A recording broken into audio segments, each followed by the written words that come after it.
పాతూరు ఆదినారాయణ స్వామి alias Chandranna అవినీతి అక్రమ ఆస్తుల విషయంలో వ్యతిరేకిస్తూ ఆయన నాయకత్వాన్ని వ్యతిరేకిస్తూ మేము ఎప్పుడో బయటికి వచ్చేస్తాం, మమ్మల్ని మీరు బహిష్కరించడం ఏంటి, అవినీతి ఆరోపణలు ఎదుర్కొంటుంది మీరు, మాపై నిందల పత్రికా విలేకరుల సమావేశం. కామ్రేడ్ మరుకుర్తి యేసు ఆదినారాయణ రాగుల రాఘవులు చంద్రన్న టాన్యా నాయకత్వాన్ని దుయ్యబట్టారు.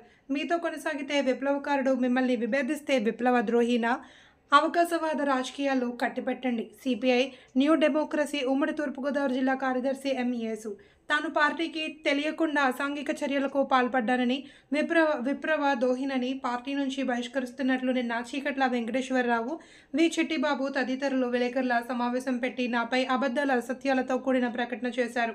దీనిని సిపిఐ ఎంఎల్ న్యూ డెమోక్రసీ ఉమ్మడి తూర్పుగోదావరి జిల్లా కమిటీ తీవ్రంగా ఖండిస్తుంది. విప్లవ ద్రోహినైతే, అసాంఘిక కార్యక్రమాలకు పాల్పడిన వాడినైతే ఏప్రిల్ 11, 12 తేదీల్లో సిపిఐ ఎంఎల్ న్యూ డెమోక్రసీ కేంద్ర కమిటీ సభ్యులు టాన్యా అధ్యక్షతన జరిగిన కేంద్ర కమిటీ సమావేశంలో యేసును ఐఏఎఫ్టియు రాష్ట్ర బాధ్యతలో కొనసాగించాలి అని ఎలా నిర్ణయం తీసుకుంటానని ప్రశ్నించారు.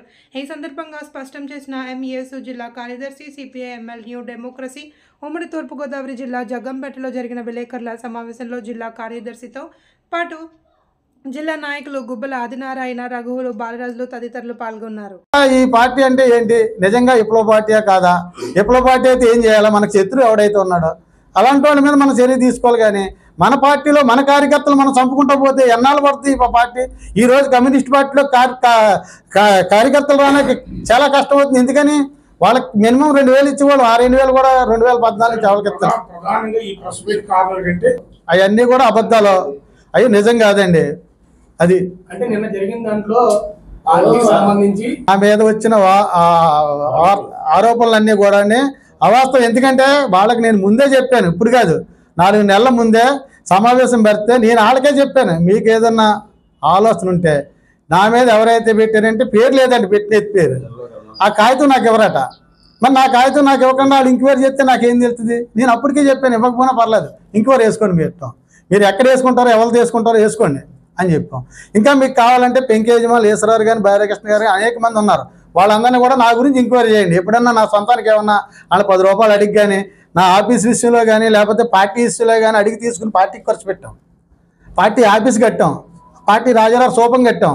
సోపానికి అనేక మంది మన మిత్రులు కూడా ఇచ్చారు, కొందరు మన మిత్రులు కూడా మనకు సాయం చేశారు. అవన్నీ అవాస్తవాలన్నా, నేను అందులో ఏది కూడా లేదు. అయినా వాళ్ళు ఎంక్వైరీ చేసుకోమన్నాను, నిరూపించుకోమన్నాను. అయితే ఇప్పుడు వాళ్ళకి అవకాశం ఇవ్వను.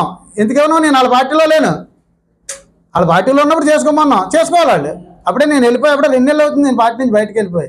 వాళ్ళు ఇప్పుడు వరకు కూడా నన్ను బొచ్చుకుంటుకుంటూ వచ్చారు, మా ఇంటికి వచ్చారు, మా అబ్బాయిల దగ్గరికి వచ్చారు. మీ నాన్నగారిని ఎలాగైనా మన పార్టీలో ఉండేలా చేయండి, మీ నాన్నగారికి ఇంకా ఉన్నతమైన పదవులు ఇస్తాం అక్కడ నుంచి కాదు అని చెప్పి ఏఎస్ఐ మా అబ్బాయికి ఫోన్ చేశాడు. ఫోన్ చేసి మాట్లాడారు మా అబ్బాయితో, మా చిన్న అబ్బాయికి ఫోన్ చేశారు, మా చిన్న అబ్బాయితో మాట్లాడారు. మీ నాన్నగారిని పార్టీలో జనలేకని. ఎందుకని? ఇక్కడ యేసు గారు బయటకు వెళ్తే ఇక్కడ ఏమీ లేదు వాళ్ళకి. ఇంకా బయటికి రావటానికి ఇవే ఆరోపణలండి.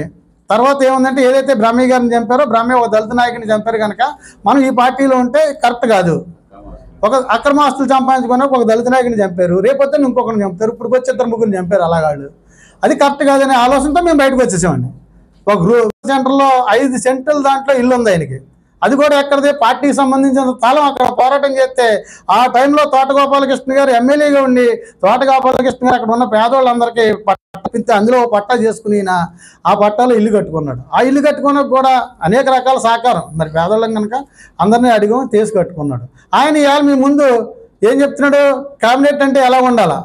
మరి కామ్రేడ్ అంటే ఉండొచ్చు, కరెక్టే కాదు. ఇక్కడ ఉన్న కనవ పార్టీల గురించి మనం మాట్లాడకూడదే? అనేక రకాల పార్టీలు అనేక రకంగా పనిచేస్తాయి. నువ్వు నిజాయితీగా ఉంటే నీ పార్టీ గురించి చెప్పుకోవాలా. ఇక్కడ 7 కమ్యూనిటీ పార్టీలు ఉన్నాయి, ఎర్ర జెండా పేరుతో తిరుగుతుంది. నువ్వు మన ఏ జెండా పేరుతో తిరుగుతున్నావు? నువ్వు ఇక్కడ ఇన్ని సంవత్సరాలు పట్టు నువ్వేం స్థాపించావు? నువ్వు సాధించింది ఏంటి చెప్పాలా? అలాగే ఇంకొక ఆయన కాదండి, అవన్నీ వాస్తవాలు కాదండి. అదే చీకటి వెంకటేశ్వరరావు కూడా చెప్పాడు, నాకు ఇల్లు కానీ పొల్లు కానీ లేదని. తుంగపాడు మెట్ట మీద మేము 100 మందికి ఇల్లు ఇచ్చాం, అందులో 5 సెంట్ల భూమి ఆయన తీసుకుని దగ్గర 30 లక్షల రూపాయలతో బిల్డింగ్ కట్టాడు ఇక్కడ. మరి ఇదంతా ప్రశ్నలకు తెలియదు కదా, మేము ఎవరిని ఇచ్చుకోవాలి కదా? నిజమేమో ఆస్తులేమో అన్ని పార్టీలని అంటున్నారు. అంటే కమ్యూనిస్ట్ పార్టీలు ఉండొచ్చు, దళిత సంఘాలు ఉండొచ్చు, ఇంకా విప్లవ పార్టీలు ఉండొచ్చు, అన్ని పార్టీలు ఉంటాయి. కానీ ఉంటే ఆ పార్టీలు విమర్శించే హక్కు మనకి ఎక్కడ ఉంది? మనం నిజాయితీగా ఉన్నాం, మనం పేరు చెప్పుకోవాలి నిజాయితీగానే. కాబట్టి మీ కార్యాచరణ ఎలా ఉంది? ఇప్పుడు నా కార్యాచరణ వాళ్ళు ప్రెస్ మీట్ పెట్టి మీ మీద చేసిన ఆరోపణలు మీ కార్యాచరణ చెప్పండి. నాకు ప్రజల్లో ఉండి పని చేస్తుంది తప్ప నేను ఏరే ఆలోచనలో నేను లేను. నీకు ఎంతసేపు కూడా నాకు కార్మికులు కావాలి, నాకు రైతు కూలీ సంఘం కావాలి, నాకు పేదవాళ్ళు కావాలి, పేదవాళ్ళకి ఇల్లు కట్టించాలా.